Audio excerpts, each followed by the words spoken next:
জীবনে বেঁচে থাকতে গেলে যেমন খাদ্য, বস্ত্র, বাসস্থানের দরকার হয়, তেমনই জীবনে ভালোভাবে বেঁচে থাকার আরও একটি ওষুধ হচ্ছে আশা এবং স্বপ্ন।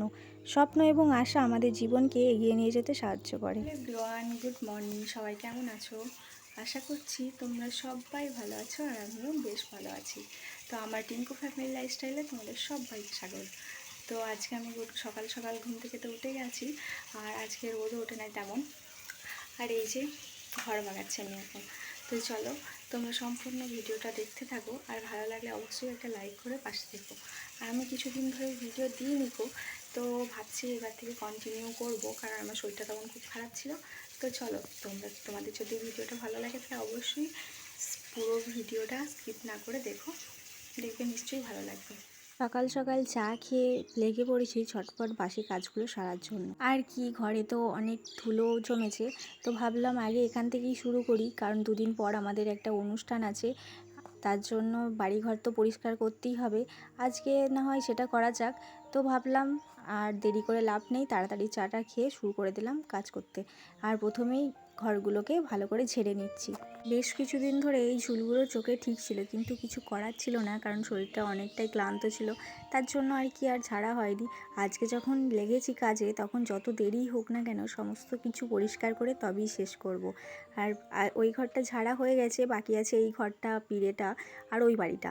তো দেখি কত সময় লাগে, সবগুলোই আজকে পরিষ্কার করব। তারপর রান্নাবান্না যা কিছু আছে কাজকর্ম ঘরের, তো সেইগুলো সারবো।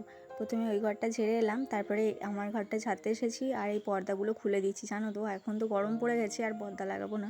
আর এমনিতেও ছিঁড়ে গেছে, ঝাড়া হয়ে গেছে ঘরটা। এরপর বিছানায় যে ঝুলগুলো পড়েছিল সেই ঝুলগুলোকে ভালো করে ঝেড়ে বিছানাটাও বাগিয়ে নিচ্ছি। আমাদের এখানে পরিবারের শ্বশুর শাশুড়ি সবাই খুব ভালো, কিন্তু জানো তো নিজের একটা ঘরে একটা আলাদাই শান্তি, তাই না বলো?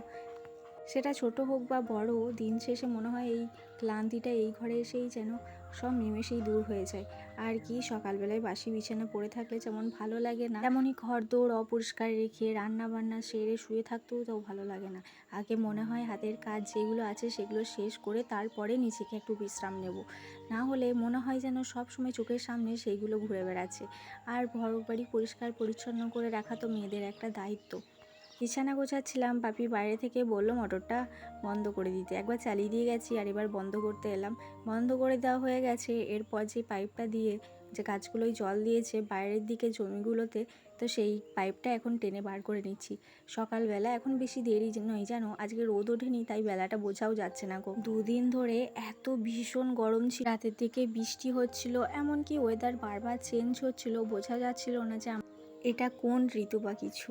তো যাই হোক, দেখো সকালবেলায় পাইপটা এখন টেনে নিচ্ছি। আর কিছুদিন ধরে হাঁসের ছানাগুলোকে এই বাথরুম ঘরেই রেখেছি, কারণ আমাদের হাঁসের দরমাটায় যদি বাচ্চাগুলোকে রাখা হয় তাহলে বড় হাঁসগুলো নাকি মারপিট করবে আর ডিমও দেবে না, তো তার জন্য ওখানে ছিল। আর এদিকে পাইপটায় নোংরা লেগেছে, তাই জল দিয়ে ধুয়ে দিলাম। বাপি এসেছিল দুধ নিতে, তো দুধ দিয়ে আবারও ঘরে চলে এলাম আনকমপ্লিট কাজটাকে কমপ্লিট করার জন্য। বিছানাটা তো গুছিয়ে এসেছি, এই পর্দাগুলোকে গুছিয়ে আবারও বিছানাটাকে ভালো করে ঝেড়ে পরিষ্কার করে দিয়ে এলাম। তারপরে আর কি, অফ ক্যামেরাতে সব কাজগুলো মানে ঝোল ছাড়া সমস্ত ঘরগুলোকে পিঁড়িগুলোকে করে নিয়েছি। অনেকটা বেলা হয়েছে, এখন প্রায় 7টা বা 7:30টার মতো বাজে। এতটা দেরি আমার হয় না, তো তারপরেও দেখছি আজকে রান্নাবান্না দেরিতেই হবে, দেরিতেই রান্নাবান্না করবো আজকে। বরের যেহেতু অফিস নেই, তার জন্য ও এখন 10টার সময় খেয়ে যাবে না, মুড়ি খেয়ে নিতে পারবে। তো সেই কথাটা মাথায় রেখে আস্তে আস্তেই তো কাজ করছি, তবে একটু রোদ হলে তো নিজেরও সমস্যা হবে, তার জন্য যত পারছি তাড়াতাড়ি করার চেষ্টাই করছি। তো যাই হোক, এবার এই যে ঝুলগুলো ছেড়ে দিয়ে এসেছি, অনেকটা ধুলো ময়লা পড়েছিল, তো একে একে সমস্ত সিঁড়িগুলোকে ঝাড় দিয়ে এবার নিচে এই সিঁড়িগুলোকে ঝাড় দিতে এসেছি।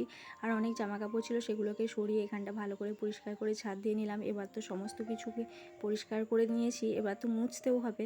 তো ওই বাড়িটাও ঝাঁট দেওয়া বাকি আছে, ওই বাড়িটা আজকাল ঝুল ছাড়বো না, পরে একদিন ছেড়ে নেবো, কারণ বেশি দিন আর দেরি নেই, আমাদের এখানে অনুষ্ঠান মানে হরিনাম আছে।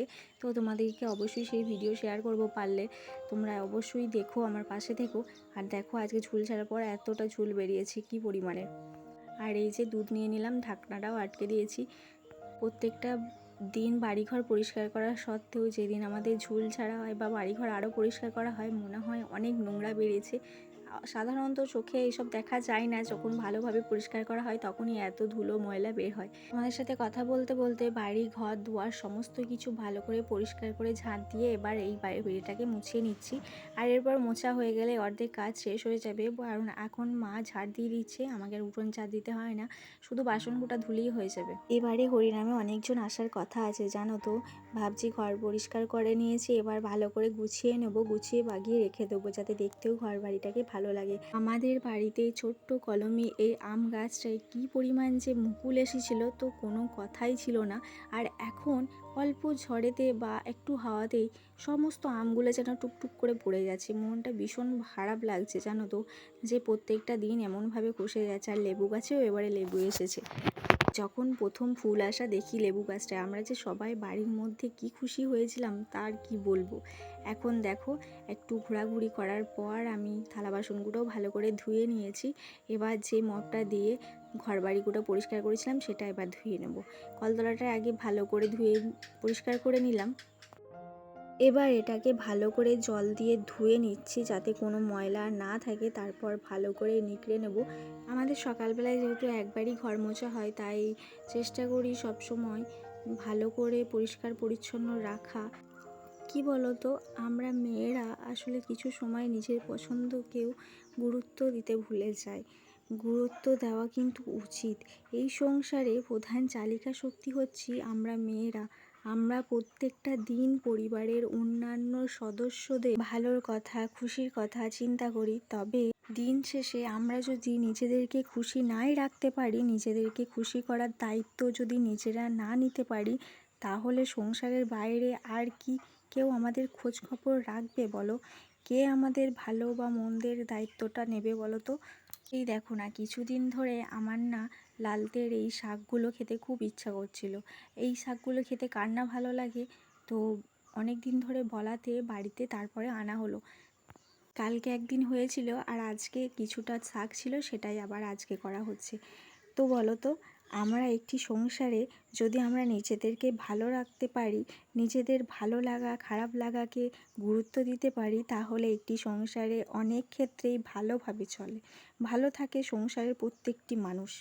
সেক্ষেত্রে নিজেকেও কিন্তু গুরুত্বটা দিতে হয় আগে, নিজের পছন্দের দামও দিতে হয়, তারপরে অন্যদের পছন্দের কথাও খেয়াল রাখতে হয়। যাই হোক, চলো কথা বলতে বলতে আর গল্প করতে করতে আমার সমস্ত সবজি কাটা হয়ে গেছে। তারপরে আর কি এলাম স্নান করে ঠাকুর ঘরে। মা কিছুক্ষণ আগে গাছে জল দিয়ে দিয়েছে, তারপরে আমি একবার ঠাকুর ঘরে এলাম ঠাকুর দর্শন করতে, প্রণাম করতে। কারণ একবার যদি ঠাকুরকে দর্শন করে দিনটা শুরু করি, তাহলে কোনো দ্বন্দ্ব দ্বিধা ছাড়াই তোমার দিনটা ভালো যাবে। আর এবার চলে এলাম রান্নাঘরে। ভাত হয়ে গেছে, মা এবার তরকারি করবে বলে সমস্ত কিছু আয়োজন করছে। আর আমি ঘরে এসে নিজের জন্য কিছু ফল কেটে নিয়েছি। তো চলো বন্ধুরা, আজকের মতন আমার ভিডিও এখানেই শেষ করছি। দেখা হচ্ছে পরের দিন অন্য কোনো ভিডিওতে। ততক্ষণ তোমরা সবাই ভালো থেকো, সাবধানে থেকো। আর আমার ভিডিওটা কেমন লাগলো অবশ্যই কমেন্ট করে জানিও। আজকের মতো টাটা।